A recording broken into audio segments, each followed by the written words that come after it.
And it is not until we acknowledge that God could fight our battles. It was not until we acknowledged that God could fight our battles and our enemies better than we could that we begin to see the results that we desired.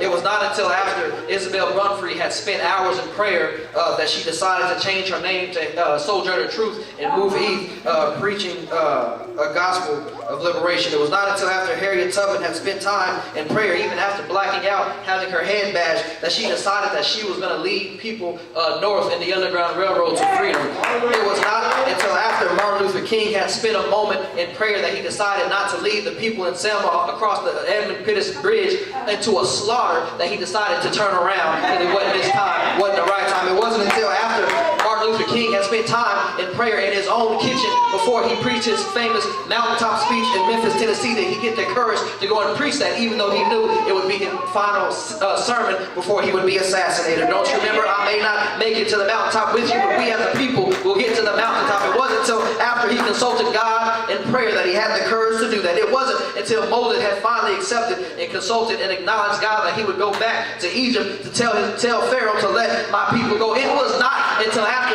Jonah had acknowledged that God had a plan for him that he decided to submit, and then the fish spit him out so that he could do what he was called to do. It was not until after Joseph had acknowledged that God had plans for him when he sent him into slavery by his brother's hands that he would be elevated in Egypt in order to save Egypt and his own family, whereby we can have a lineage where out comes the Messiah. It was not until after that Jesus had spent time in the Garden of Gethsemane. He said, not my will be done, but let your will be done. And he get power and strength enough by the angels to go and hang on Calvary's cross. Now, what am I saying, church? That if we let God do the fighting, he can do more with the situation than we can, because that sometimes you just can't do anything. What I like about this introductory to the prayer is that he doesn't start out asking God anything.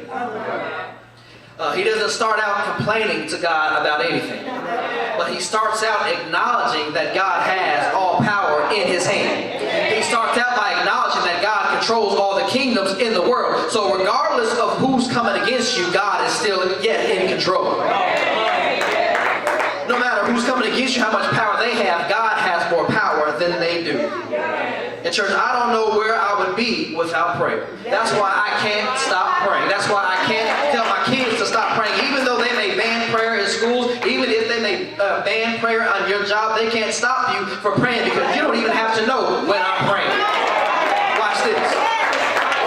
I just prayed for every one of y'all right now in the building, and you didn't even know it, but God knew it because God was with me. So if you go to God in prayer, know that he is listening and he can answer your prayer. Jesus prayed many a time. And if Jesus can pray, how not? Why not us? Both kingdoms fighting together. It's just us in Judah and Jerusalem. Lord, what are we going to do? We don't know what to do, but we're waiting to see what you're going to do. Listen, back when Michael Jordan was playing, Michael Jordan was arguably the best professional basketball player to play the game. NBC had hired a man specifically to work a camera just to watch Mike. So you had all the other cameras watching the game, different camera angles, different shots, people on the floor, but there was one particular person whose job was to not take his camera off of Michael Jordan.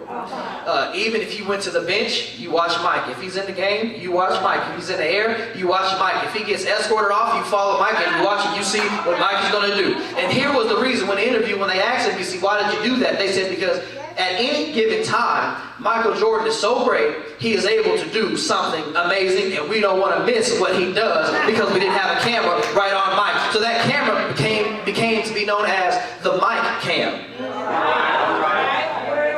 You're missing it, church. You're missing it. So here's the thing. If we can get somebody to watch Michael Jordan at all times because he's so amazing at any given time, he can do something spectacular, then why not we watch our God all the time, waiting to see what he's going to do, because at any time, God can show up and he will show out.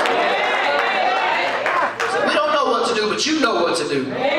You know what's best for us. I can only imagine when that day comes and I find myself standing in the sun.